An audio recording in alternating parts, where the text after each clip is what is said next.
Ok, pessoal, olá. Vamos continuar aqui nosso assunto com a parte de modelos lineares generalizados, né? Bom, então a gente vai ter uma apresentação com esses 7 pontos, né? Que é uma introdução, a família exponencial de distribuições, definição do modelo, estimação dos parâmetros, distribuição assintótica de beta, teste de hipóteses e análise de dados reais, tá? Bom, então a gente naturalmente utilizava sempre modelos de regressão, os modelos lineares normais, né? Então a gente, qualquer variável quantitativa, a gente pegaria essa variável resposta quantitativa e introduziria ela numa variável, como variável resposta no modelo normal linear, né? Multivariado. Então a gente já estava supondo a normalidade dos dados, só que normalmente isso não acontece, né? Dependendo da variável que você for trabalhar, naturalmente ela não vai ter uma distribuição normal. Vai ter uma assimetria ou vai ser dados de contagem. Então, naturalmente, seria inapropriado você utilizar uma distribuição normal, né? Antigamente, o que era feito? A fim de só utilizar os modelos lineares, que já estavam bem difundidos, eram feitas transformações nos dados a fim de normalizar. Então, você aplicava alguma transformação que normalizasse os dados, né? Então, foi em 1972 que o Nelder e o Wedderburn propuseram os modelos lineares generalizados como extensão dos modelos lineares, né?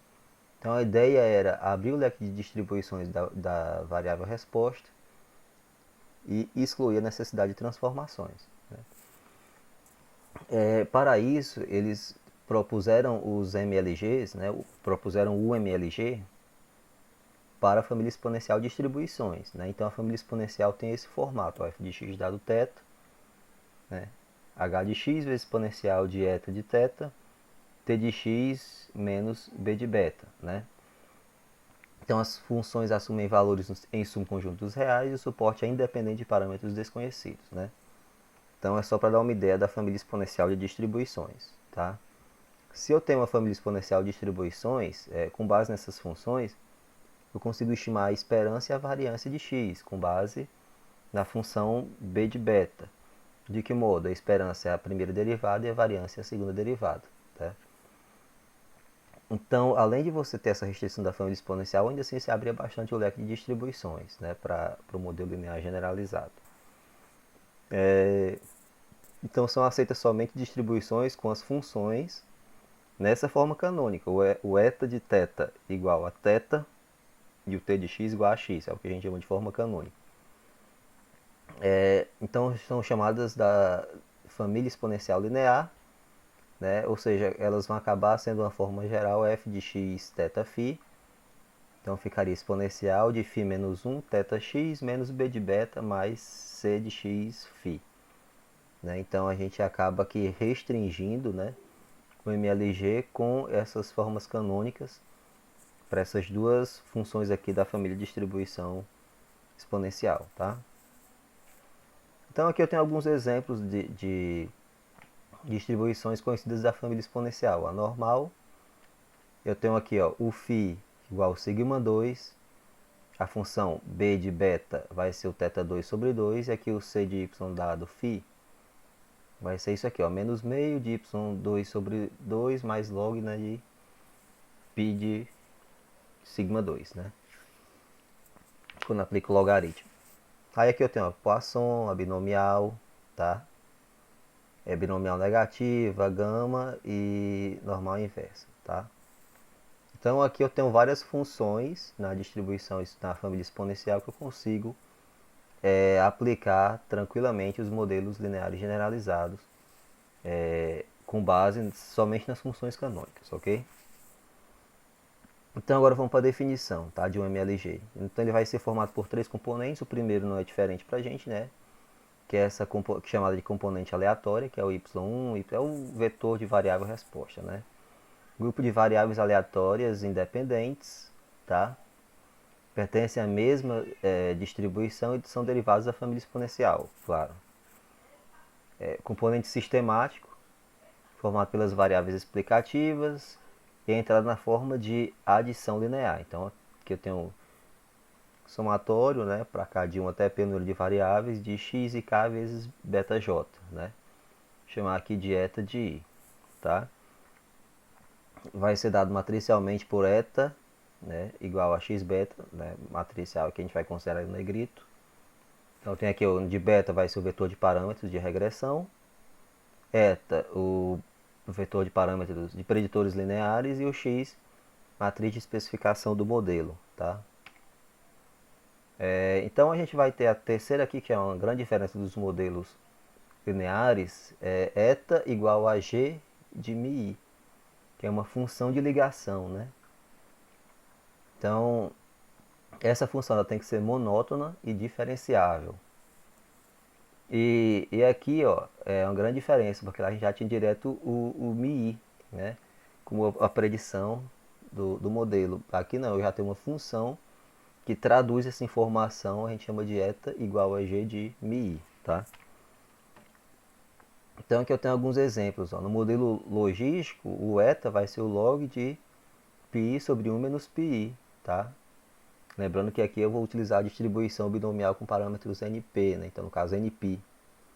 E o μi, né, como sendo a função inversa, vai ser igual ao, se eu quiser achar o vetor de preditores lineares, vai ser mi vezes exponencial, né, de beta 1 mais beta 2xi, 1 mais exponencial de beta 1 mais beta 2xi, ok?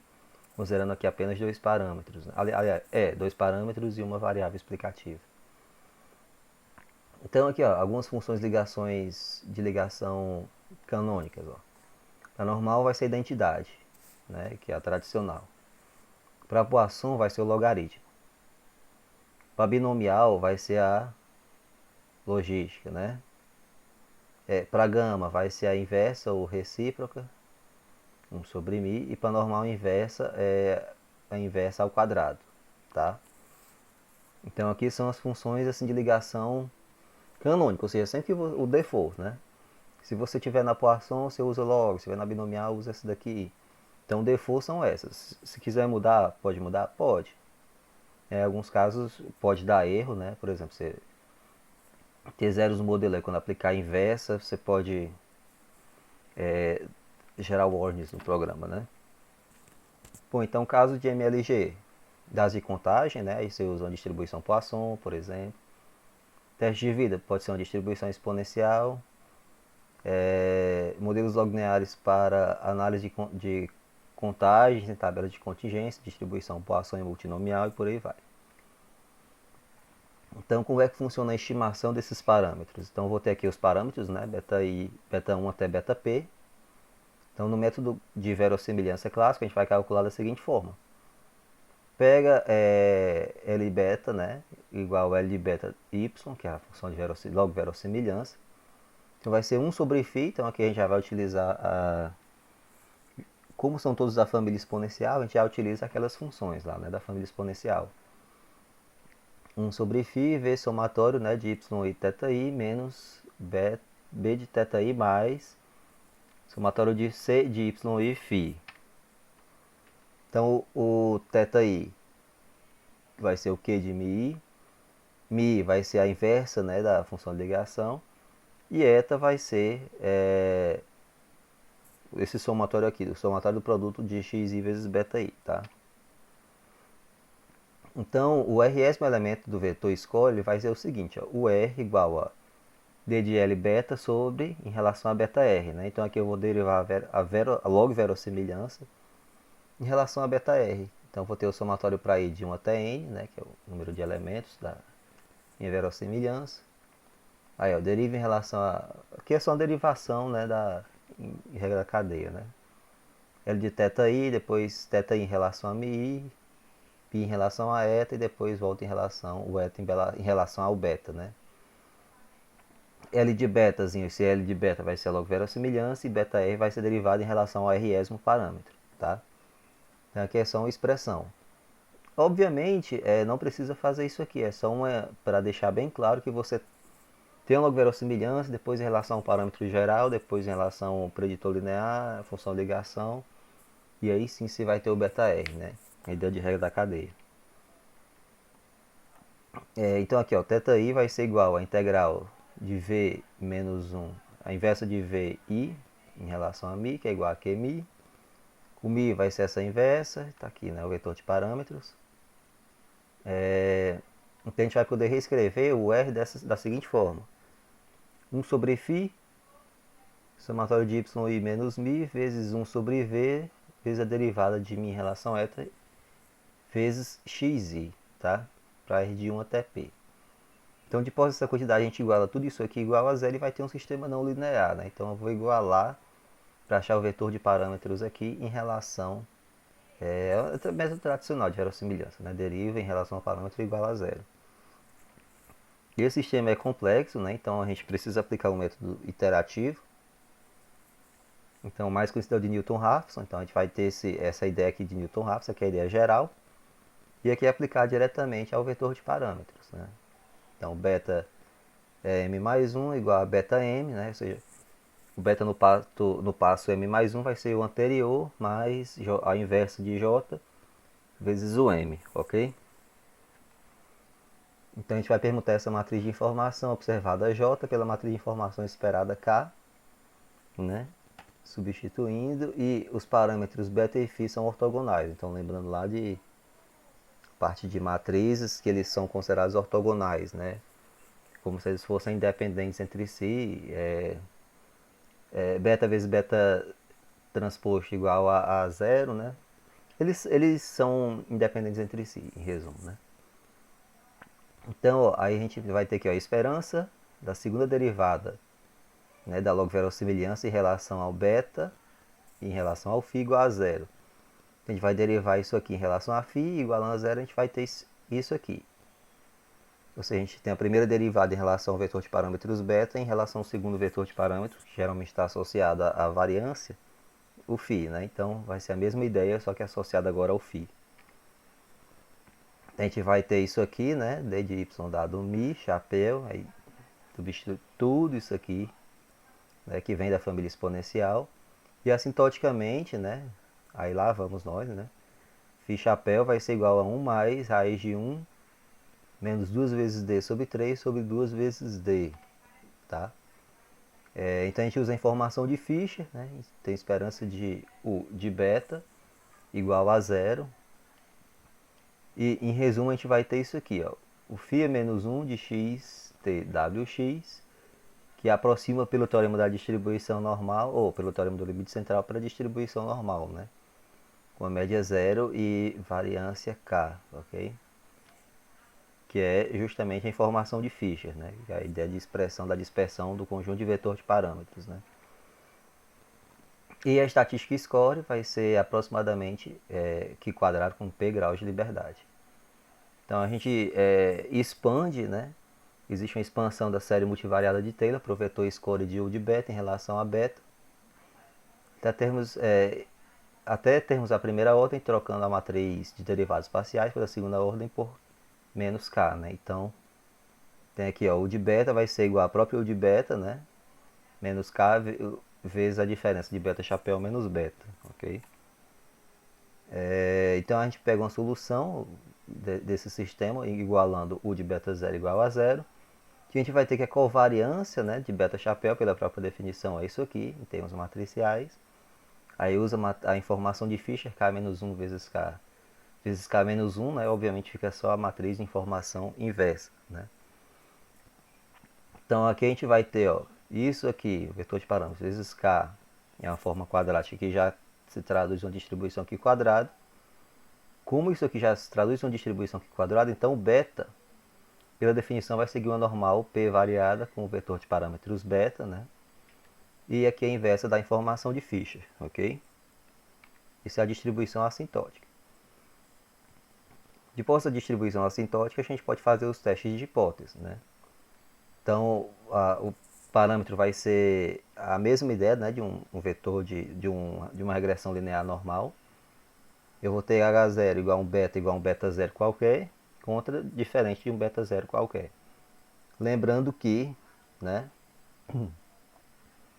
esse beta zero naturalmente a gente acaba substituindo por zero, né, para ver se existe influência ou não daquele parâmetro naquela variável dentro da variável resposta. Então existem 4 opções para executar esse teste. É o teste da razão de verossimilhança, né? Então aqui é aquela mesma ideia, né? Faz a razão do H0 sobre o valor de H1, né? Então tem aqui os valores. Como eu estou usando o vetor de μ, então tem que usar a inversa, né? G menos 1 de eta, né? Já que eta é igual a G de μ, né? E o eta está aí igual a x beta. Teste de Wald, né? Que isso aqui, ó, vai seguir aproximadamente. Vou ter essa expressão aqui, né? Se o P igual a 1 é um teste T, né? Então, só fazer aqui a substituição a gente converte para um teste T. Se o P igual a 1, tá? Quando o eta de beta é não linear, em beta surge esse problema, que é da dependência dessa quantidade com a parametrização utilizada. Então isso aqui é como se fosse uma T multivariada, tá? Que é um dos mais comuns, inclusive o R alguns pacotes soltam o teste de Wald. O teste score, né? Que usa essa quantidade, né? Em função de U de beta e a variância do estimador. E o teste F, né? Que usa essas duas quantidades aqui, que são 2 π quadrados, né? Dividido pelos respectivos graus de liberdade. Né? Mas o mais comum que a gente utiliza é o teste de Wald. Inclusive o R alguns pacotes soltam. Então os testes de score e F da razão de verossimilhança são invariantes. Então a gente pode só aquela função, né? Se aplicar uma função, se eu tiver teta chapéu, F de teta, então F são de teta. Se tem um chapéuzão sobre F de teta, né? Isso é a invariância. Então baseado no teste de Wald, temos um intervalo de confiança. Vai ser esse intervalo de confiança aqui, né? Vai ser essa quantidade, tá? Então com esse teste de Wald, que é o mais comum, a gente vai ter uma medida que se aproxima para um teste T, se for univariado, vai ser equivalente a um teste T multivariado.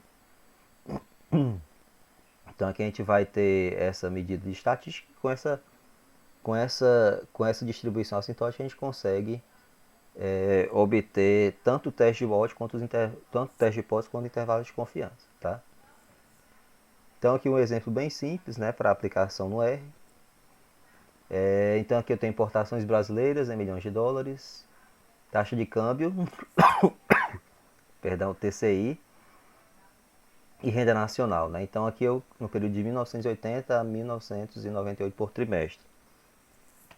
Tá? Então o ajuste do modelo vai ser a importação pela taxa de câmbio e a renda nacional. Então, olha como é simples, ó. O comando já tem na base do R é GLM, né? Aí coloca aqui a expressão, a família gama, né? Que é o modelo não tem valores negativos e é quantitativo.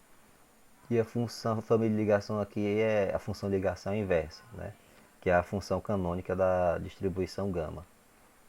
Então tem aqui, ó, o summary do modelo, já vai dar os parâmetros, tá? O QQ-plot, então eu vou mostrar aqui que tem a medida do AIC, né? O critério de informação de Akaic, é utilizado para comparação entre modelos, né? Então eu tenho aqui, ó, vejam que aqui, ó, inclusive é o teste de T, né? Através da distribuição assintótica pelo teste Wald. Então aqui, ó, com a função de ligação inversa eu vou ter esses valores aqui, ó, o intercepto, valor aqui da taxa de câmbio do RN, o erro padrão, a estatística T e aqui o valor P, né, que foram os 3 parâmetros significativos.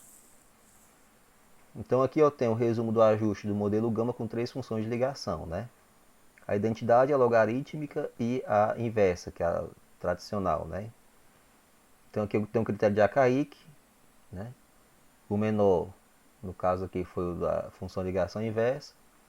O desvio, né, a diferença. Lembrando também que quanto menor, melhor. Então o melhor aqui foi também a função inversa. E o φ chapéu que está associado à dispersão também. O menor foi o da inversa. Então essa função canônica não é à toa, ela é considerada a melhor, né? Obviamente existem cenários que pode variar, a diferença ser pequena, mas por via das dúvidas a gente acaba testando algumas funções de ligação para ver qual que sai melhor, né? E aqui eu tenho os intervalos de confiança do QQ-plot, né? O quantio amostrável e o teórico dos 3 modelos, a inversa, identidade e gama, né? E log. Então os modelos são muito parecidos, né? Você, só visualmente você não consegue dizer qual é melhor, né? Só visualmente não. Então por isso que a gente usa aquelas medidas e coloca esse gráfico para mostrar. Mas aparentemente os três estão dentro do intervalo de confiança. Inclusive o inverso aqui tem até uns pontos aqui fora. Então se olhando assim a princípio, você poderia até julgar ele como um modelo não adequado, né? Por isso que é importante ter as medidas para você avaliar e não ficar só no visual, ok, gente? Bom, e é isso, né? Então essa parte é muito teórica, né? Não há demonstração, até porque existe a necessidade de métodos iterativos, então não adianta ficar colocando esse exemplo, né? Então a gente vai fazer tudo trabalhando aqui de forma prática no R, ok? Mas aí serve para vocês conhecerem a ideia que está por trás dos modelos lineares generalizados.